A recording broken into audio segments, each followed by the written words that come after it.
నేను బట్టలు కుట్టాడు, గుడంబ అమ్మాడు, ఇది వాస్తవమే అని అంటారు. ఇది అబద్ధం అంటారా? లంగలు కూడా కుట్టాము. హల్లెలూయా. ఇది సాక్ష్యం. అలాగో అమ్మ కూడా కుట్టించింది. కనుక చాలా మంది ఇక్కడ ఎందుకంటే పుట్టుకొస నాటి మొదలు పెడితే పాయింట్ షర్ట్ వరకు అన్ని డ్రెస్సులు నేను కుట్టాను. చిన్న పిల్ల కంచి వాళ్ళు ఈ ఊళ్ళో తండలో ఉన్న పిల్లలు కావచ్చు, పెద్దలు కావచ్చు, మరి నా దగ్గరనే కుట్టించుకునే వాళ్ళు చాలా మంది ఇక్కడ పోటీగా వచ్చి మిషన్ కుట్టే వాళ్ళు, కానీ అందరూ వెళ్ళిపోయారు, ఎవరు కూడా నిలవలే. ఈ ఊళ్ళో బట్టలు కుట్టాలంటే పాతవి కుట్టాలా, కొత్తవి కుట్టాలా, ఓపిక ఉండాలా, ఉద్దర కుట్టాలా, ఇవన్నిటికి తట్టుకుంటేనే ఈ ఊళ్ళో ఉండగలుగుతారు, లేకపోతే ఊరికి పారిపోవాలి. అలా ఉండదంటూ అదంతా అనుభవం అన్నట్టు. హల్లెలూయా. ఈ ఊళ్ళో డీలర్ కూడా ఉన్నాడు. డీలర్ మీద చాలా మంది పోటీ చేశారు, కానీ ఒకడు కూడా డీలరు బియ్యామలే ఒకే ఒక ఆయన ఉన్నాడు. ఆయనే సచ్చిందాక ఆయన చేస్తున్నాడు. హల్లెలూయా. కనుక ప్రియమైన దేవుని బిడ్డలారా, మీకు ఒక విషయం ఏం చెప్పాలంటే, అమ్మా ఇప్పుడు కొన్ని నిమిషాలు కొంచెం జాగ్రత్తగా వినాలి. నానా అయ్యా, మీరందరూ చదువుకున్న వాళ్ళు, కొందరు చదువులేని వాళ్ళు ఉన్నారు. ఇప్పుడు నా సాక్ష్యము ఇది సత్యమే, నిజమే అని విన్నవాళ్ళు, చూసిన వాళ్ళు చెప్పగలిగారు. అయితే మనకంటే ముందుగాన మన పితరులు చచ్చిపోయిన వాళ్ళ సాక్ష్యము, ఇప్పుడు నేను ఇక్కడ మిషన్ కుట్టాను, మరి గుడంబ అమ్మాను అంటే ఈ రవి కుమార్కి తెలియదు. అలాగే మరి సీను బాబు కూడా వచ్చున్నాడు, అతనికి పెళ్లి కాలి పిల్లలు అతనికి తెలియదు. ఇంకా అతనికి పిల్లలు ఇంకా ఉంటే పిల్లలు కానీ వాళ్ళకి తెలియదు. ఇప్పుడు హాతిరాముడిగా హాతిరామ కొడుకులకు తెలియదు, ఈ పిల్లలు తెలియదు. కానీ వాళ్ళు ఈయన మిషన్ కొట్టలేదు, గుడంబ అమ్మలేదు అంటే అది నిజమా అబద్ధమా? నిజమా? అబద్ధం అయిపోతుంది. ఎందుకంటే చూసిన వాళ్ళు నిజం అంటారు, చూడలేని వాళ్ళు అబద్ధం అయిపోతారు. అయితే ప్రియ దేవుని బిడ్డలారా, సహోదరులారా, నేను ఒక సత్యం మీకు చెప్పేది ఏంటంటే, దేవుడు భూమిని, ఆకాశాన్ని, సూర్య చంద్ర నక్షత్రము సముద్రమును కలగజేసిన దేవుడు ఇది ఒక గ్రంథాన్ని రాసి మనకి ఇచ్చాడు. ఈ బైబిల్ గ్రంథం రాసి మనకి ఇచ్చాడు. ఈ లోకంలో ఇలా గ్రంథాలు చాలా ఉన్నాయి. ఏ గ్రంథాలు ఉన్నాయి? క్రైస్తవుడికి బైబిల్ గ్రంథం ఉంది, హిందువులకు భగవద్గీత ఉంది, వేదాలు ఉన్నాయి, మహాభారతం ఉంది, రామాయణం ఉన్నది, ఇలా పురాణాలు చాలా ఉన్నాయి. ముస్లింకి ఏమున్నది? ఖురాన్ గ్రంథం ఉన్నది. ప్రతి ఒక్క మతానికి ఒక గ్రంథం ఉన్నది. అయితే అన్ని గ్రంథాల్లో సృష్టికర్త గురించి వ్రాయబడి ఉంటది, కానీ దాన్ని చదివి అర్థం చేసుకునే జ్ఞానం కావాలి. అందుకోసమే నేను యేసుక్రీస్తు ప్రభు నమ్మక ముందు కళ్ళు దాగా, గుడమ దాగా, కోట్ర దాగా, బీరు దాగా, సిగరెట్ దాగా, మరి వ్యభిచారం చేశా, దొంగతనం చేశా, అబద్ధం ఆడా, అన్నీ చేశాను. కానీ యేసుక్రీస్తు ప్రభు దగ్గరికి రావాలంటే ఒక మనిషి జబ్బైన రావాలి, డబ్బైనా పోవాలి, మూడవది శిక్ష అయినా పడాలి.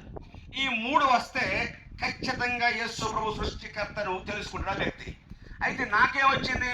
నాకు జబ్బు వచ్చింది. నేను పుట్టుక తొక్కుంటూనే గాను, నేను బలహీనుడని గాను, నేను కూడా బలవంతుడని దేవుడు సృష్టికర్త చక్కగా నన్ను తయారు చేశాడు, బలం ఇచ్చాడు, జ్ఞానాన్ని ఇచ్చాడు. కానీ ఈ బలహీనత మార్గ మధ్యంలో వచ్చింది. ఈ బలహీనత వచ్చినప్పుడే సృష్టికర్తను మరి వెతకడం వచ్చింది. నా దగ్గర ఒక ఎవరంటే సింధులక్క భిక్షమట వచ్చి ఆమె సువార్త చెప్తే ఆ సింధులక్క మాట విని రక్షణ పొంది ఈరోజు సృష్టికర్త గురించి మీకు నేను తెలియపరుస్తూ ఉన్నా. అదే నాకు జబ్బు రాకపోతే, నాకు వీక్నెస్ రాకపోతే, బలహీనత రాకపోతే యేసు ప్రభుతో నాకేం పని? ఇప్పుడు చాలా మంది యవనస్తులు ఉన్నారు, వాళ్లకు దేవునితో పని లేదు. నాకు బలము ఉన్నది, నాకు ధనం ఉన్నది, నాకు శక్తి ఉన్నది, లేక ఉద్యోగం ఉన్నది, తెలివి ఉన్నది, దాని మీద ఆధారపడి బ్రతుకుతారు, కానీ దేవునితో పనిలే. ఎప్పుడైతే ఆ బలం ఉడికిపోద్దో, ధనం పోద్దో, జ్ఞానం పోద్దో, అప్పుడు దేవుని దగ్గర పని పడుతుంది. అందుకోసం ప్రియమైన వార్లారా, నేను అన్ని విషయాలు అనుభవించి వచ్చాను. విగ్రహారాధన చేశాను, మరి త్రాగాను, తిన్నాను, అన్నిటి రుచిని ఎరిగి బయటకు వచ్చాను. వ్యవసాయం చేశాను, కనుక అన్నిటి నుంచి బయటకు వచ్చి అనుభవించి యేసుక్రీస్తు ప్రభువే దేవుడని తెలుసుకుని ఈరోజు యేసు ప్రభు మాటలు మీకు తెలియపరుస్తున్నాను.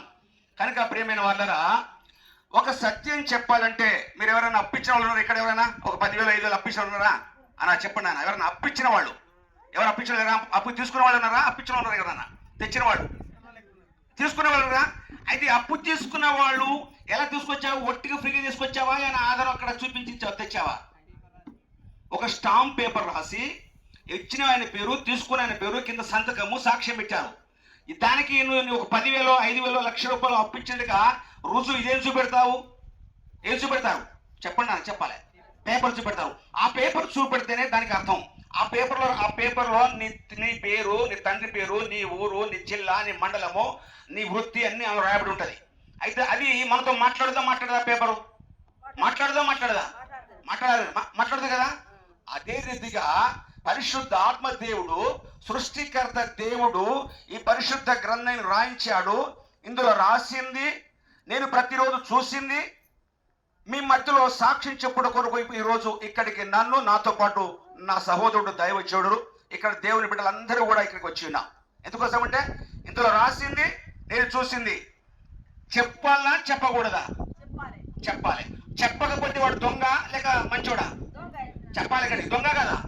దొంగ ఉన్నది చెప్పాలి, లేని చెప్పకూడదు. ఖచ్చితంగా చెప్పాలి. ఒకవేళ చెప్పకపోతే 50,000 అప్పు తీసుకొని అక్కడ 2.5 వడ్డీ రాస్తే 2 రూపాయలు వడ్డీ అనుకో, వాడు దొంగ మంచోడా?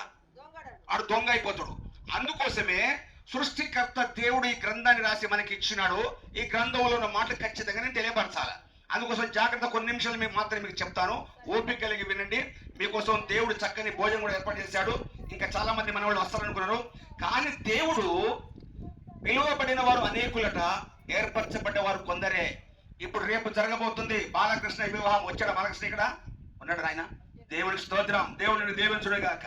రేపు ఆ కుమారుడు యొక్క వివాహం ఉన్నది. ఆ పెళ్లికి ఊరంతా మరి పెళ్లి కార్డు పంచాడు, అందరినీ పిలిచాడు. కానీ అందరినీ ఏర్పాటు చేసుకునే వాళ్ళు కాదు, అందులో కొందరిని ఏర్పరచుకుంటాడు ఆయన.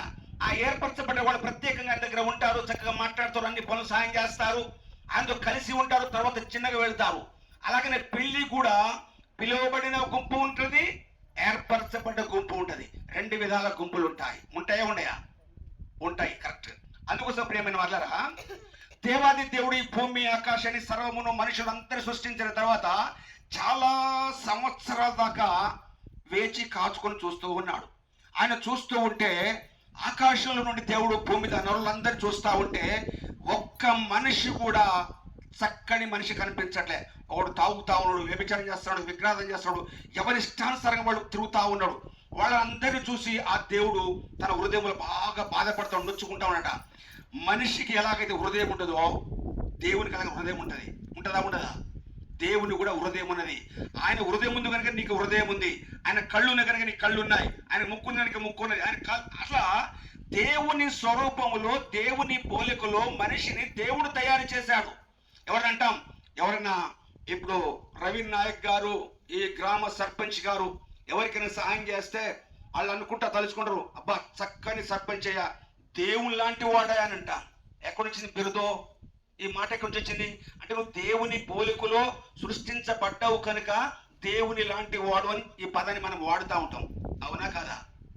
అవునా కదా? అది నిజం, సత్యం. అందుకే ప్రియమైన వాళ్ళరా, ఆ రోజుల్లో, ఆ దినాల్లో ఈ రీతిగా ఈ భూమి మీద చూస్తూ ఉంటే దేవుడు చూశాడు. ఈ సర్వలోకాన్ని వెతుకుతా ఉంటే ఒకే ఒక ఆయన కనిపించాడు. ఆయన పేరు నోహబు. ఆయనతో దేవుడు మాట్లాడు, నోహబు ఇదిగో నీ కొరకు, నీ కుటుంబ రక్షణ కొరకు ఒక ఓడను తయారు చేసుకో అని చెప్పాడు. ఆ స్వరం విన్నాడు, దేవుని మాట విని సరే నాయన అన్నాడు.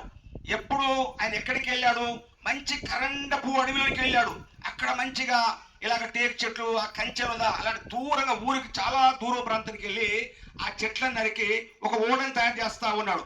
ప్రతిరోజు చెప్తా ఉన్నాడు ఇలాగనే, అయ్యల్లారా అమ్మల్లారా, దేవుడు ఆకాశం నుండి వర్షము, భూమి నుండి వర్షము కురిపిస్తాడు, ఈ సర్వలోకము నాశనం అయిపోతుంది, యేసు ప్రభు నమ్మండి నమ్మని చెప్తా ఉంటే చెప్తా ఉంటాడు. కానీ ఈయన ఎక్కడో ఊరు బయట చాలా దూరంలో అడవిలో తీసుకెళ్లి ఓడను తయారు చేస్తా ఉన్నాడు. అంత పెద్ద ఓడ ఏ లారీలో వస్తుంది, ఏ ట్రాక్టర్లో వస్తుంది, ఏ వ్యక్తులు మోస్తారు అని అందరూ యవనస్తులు, పెద్దలు, ఆ ఊరి గ్రామ ప్రజలు ఎగతాళి చేసుకుంటూ ఆయన నవ్వుతా ఉన్నారు. ఎవరు లెక్క చేయట్లన్నమాట. ప్రతిరోజు చెప్తున్న లెక్క చేయట్లే. ఆ ఓడ చేయడానికి ఒడ్ల వాళ్ళు, కమ్మరి వాళ్ళు, కూలి వాళ్ళు అందరూ చాలా మంది దానికి ఉపయోగపడ్డారు, పని చేయించారు. రోజు వస్తూ ఉన్నారు, పోతున్నారు, పని చేస్తూ ఉన్నారు. కానీ ఆ ముసలాయన చెప్తున్నాడు మాట వినట్లే. ఆయనకు 3 కొడుకులు, 3 కోడళ్ళు, ఈ తల్లి తండ్రి మొత్తం ఎంతమంది అయిపోయారు? ఎంతమంది అయిపోయారు? ఎంతమంది? 8 మంది. 8 మంది ఆ కుటుంబ సభ్యులు రోజు పొద్దుగా లేవడం, సర్ది కట్టుకోవడం, అడవిలో పోయడం, వాళ్ళతో పాటు కూలేసుకుని పని చేస్తా ఉన్నారు. అప్పుడు దేవుడు వైపు ఆజ్ఞయించాడు, ఈ నరుల ఉరుకులాట, పరుగులాట, వీళ్ళ యొక్క భోగము ఇవన్నీ ఎంతకాలం ఉంటుంది? వీళ్ళకి ఒక 120 సంవత్సరాల మధ్య అవకాశం ఇస్తున్న బిడ్డ, తినండి, తాగండి, ఎగరండి అని దేవుడు అవకాశం ఇచ్చేశాడు. 120 సంవత్సరములు ఈ సర్వ లోకానికి దేవుడు అవకాశం ఇచ్చాడు. ఆ కూలి వాళ్ళందరికీ ఆ వ్యక్తి ద్వారా సువార్త ప్రకటించాడు. కానీ ఎవ్వరు ఆయన మాట వినలే. ఆయన మాట వినకపోతే దేవాది దేవుడు చూశాడు. ఆ తర్వాత 125 సంవత్సరాలు ఆయన చెప్పిన మాట ప్రకారంగా కంప్లీట్ అయిపోయింది. ఆ ఓడ కంప్లీట్ అయిపోయింది. అప్పుడు దేవుడు ఏం తెలుసా, ఈ అడవిలో ఉన్న జంతువులన్నిటికీ ఆజ్ఞ చేశాడు. ఆజ్ఞ చేస్తే అడవిలో ఉన్న నోరు లేని పశువులు పక్షులు అన్ని కూడా గంతులు వేసుకుని ఉరికొచ్చి ఓట దగ్గరకు వచ్చేసాయి. ఆ ఓట దగ్గరకు వచ్చిన తర్వాత అవన్నీ కూడా ఆ 3 అంతస్తుల ఓడలకు ఒక్కొక్కరికి అరలరలు కట్టి అందులోనికి వెళ్ళిపోయాయి. వాటికి కావలసిన ధాన్యం మొత్తము అందులో సమకూర్చుకున్నాడు. ఈ వీరి కూడా కావలసిన ధాన్యం అంతా అందులో సమకూర్చుకున్నాడు. అందరూ లోనికి వెళ్ళిపోయారు. దేవుని ఆజ్ఞ ప్రకారంగా 120 సంవత్సరాలు అయిపోయింది. వర్షము స్టార్ట్ అవుతా ఉంది. ఆ నోహువు ఆ తాత బయట ఉండి చూస్తున్నాడు, వర్షం చూస్తున్నాడు. నెమ్మదిగా స్టార్ట్ అయిపోయింది. అప్పుడు దేవుడు ఆజ్ఞ ఇచ్చాడు, బిడ్డ వెళ్ళిపోవడానికి లోనికి వెళ్ళిపోయాడు. ఆయన లోపలికి పంపించేశాడు. తర్వాత ఆ యొక్క కిటికీని ఆ డోర్ ను మూసేసి సీల్ చేసేసాడు. ఆ తరువాత వర్షం స్టార్ట్ అయిపోయింది. ఇక చూసుకొని నెమ్మదిగా వరదలాగా పారిపోయి ఇక చూసుకొని నీళ్ళంతా నిండిపోతా ఉంది. అప్పుడు సముద్రంలాగా ఇలా తిరిగిపోతా అంటే ఓడ పైకి తేలిపోతా ఉన్నది. ఈ లోకంలో ఉన్న జల్లంతా వామ్మో వాయో అప్పుడు కేకలు వేసుకుంటూ అరుచుకుంటూ లోపల మొత్తం మునిగిపోయి చచ్చిపోతున్నారు. అల్లడ తరలైపోతున్నారు. ప్రియమైన వాళ్ళరా, ఈరోజు చూసారా, కొన్ని రోజుల క్రితము ఎక్కడ అది ఏంటి, ఏ దేశం అండి, ఏ రాష్ట్రం నానా, వర్షం వచ్చి ఒక రాత్రి మొత్తం ఇళ్ళని కొట్టుకొని చచ్చిపోయారు. ఎక్కడ సీను, కేరళ రాష్ట్రంలో రాత్రి పడుకున్నాడు కానీ మొత్తం వరద వచ్చి ఇళ్లలో ఉన్న ప్రజలు మొత్తం చచ్చిపోయారు. నిజమా అబద్ధమా? నీ కళ్ళ ముందే ఒక రాత్రి వర్షం కొడితే మన చెయ్యాలి ప్రాంతం అంతా ఆ ఏరులో పారిపోయి ఇంట్లో అంతా చాలా మంది చచ్చిపోయారు. నిజమా అబద్ధమా? ఒకే రాత్రి దేవుడు తలుచుకుంటే భూమి ఇదంతా ఆకాశం వల్ల లయమైపోతుంది.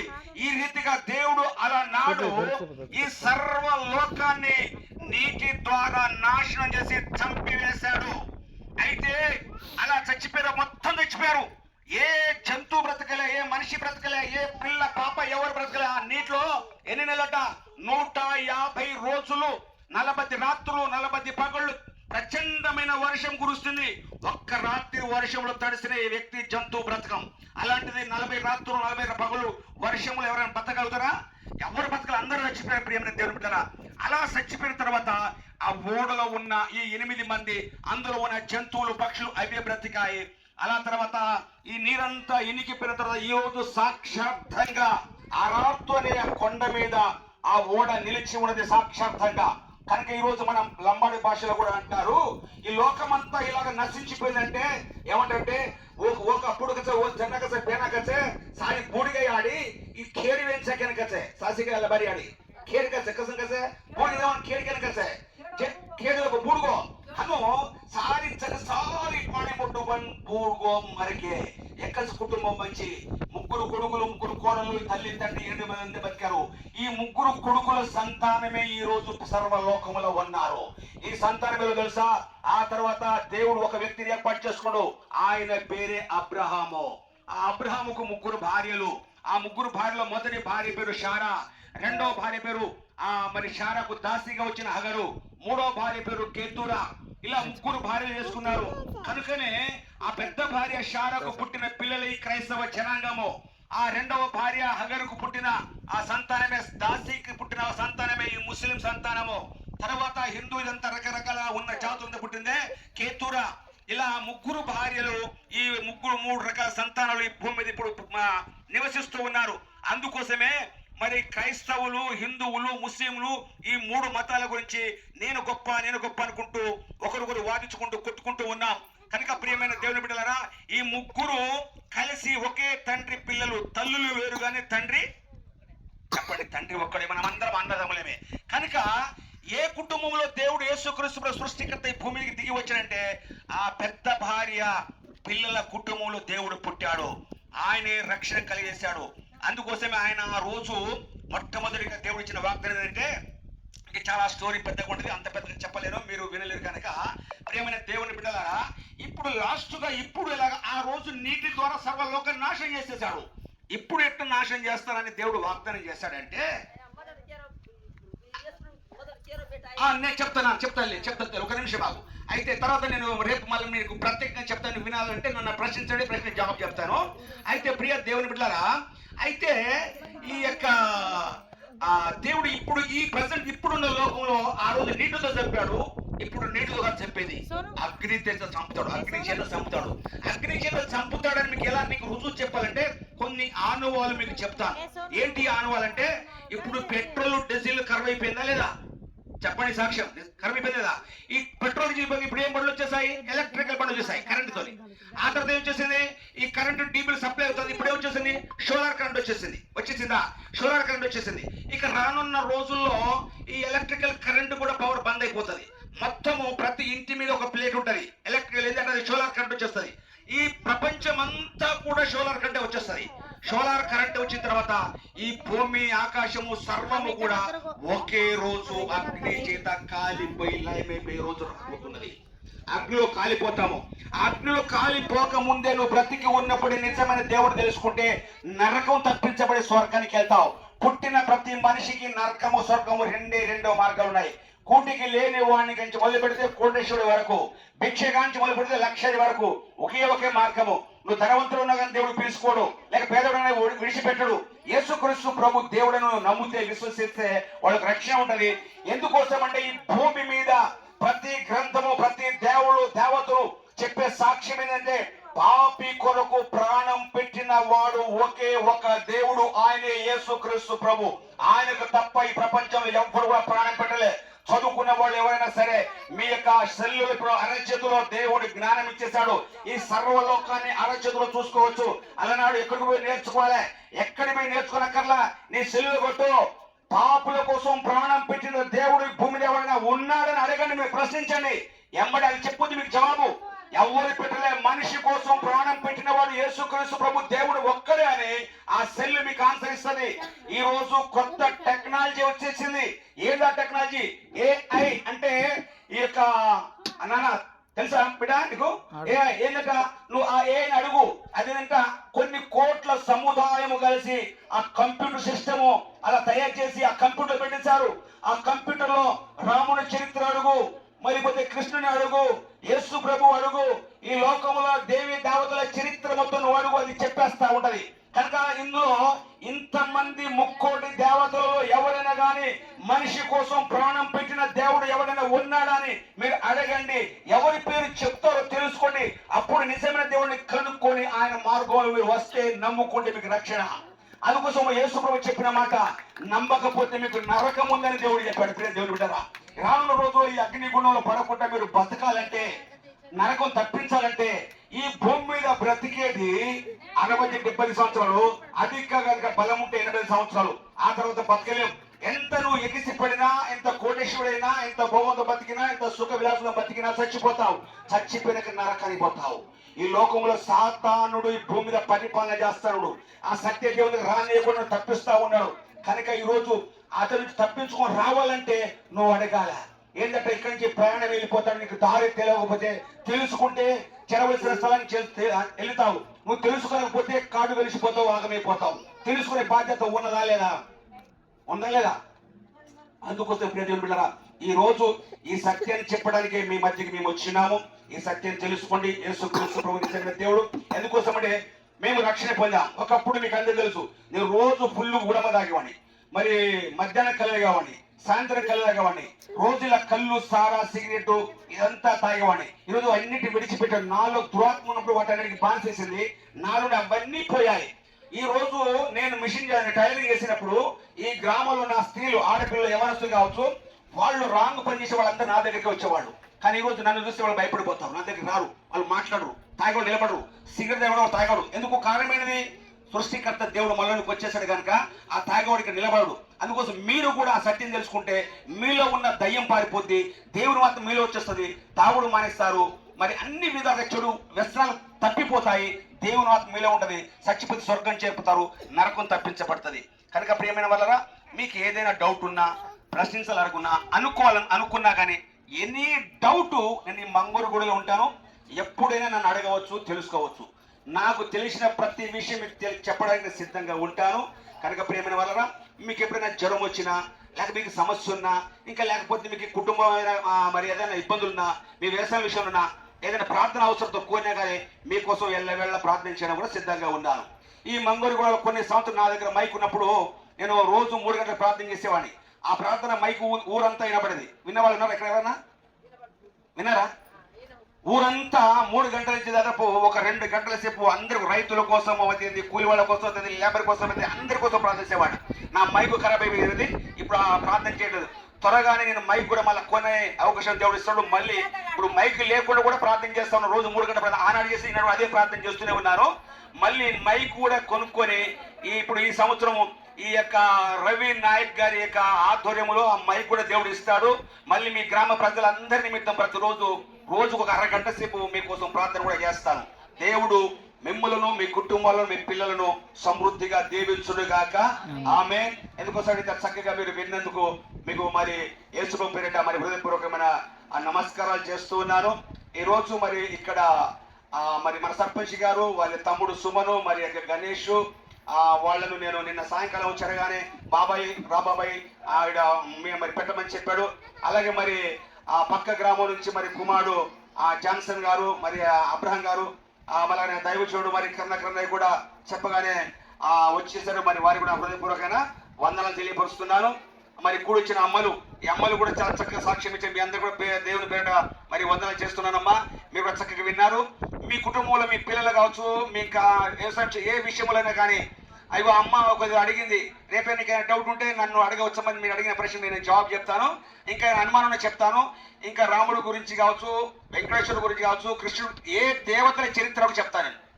ఏ గ్రంథం విషయంలో అడుగు నేను చెప్తా. ఎందుకోసం నేను అన్నిటి కూడా చదువుకుంటూ చూసుకుంటూ వచ్చేట్టుగా దాన్ని చెప్పగలుగుతాను, చెప్తున్నాను. కనుక ప్రియమైన వాళ్ళరా మరి ఈరోజు ఈ రీతిగా ఇక్కడ నడిపించిన ఆ దేవాదేవుని కూడా వందనాలు తెలియపరుస్తున్నాను. ఇప్పుడు మీకు భోజనాలు కూడా సిద్ధపరచబడి ఉన్నాయి. మరి చక్కగా మరి వడ్డిస్తారు. ఒక చిన్న ప్రార్థన చేసి నేను ముగించేస్తాను. హల్లెలూయా.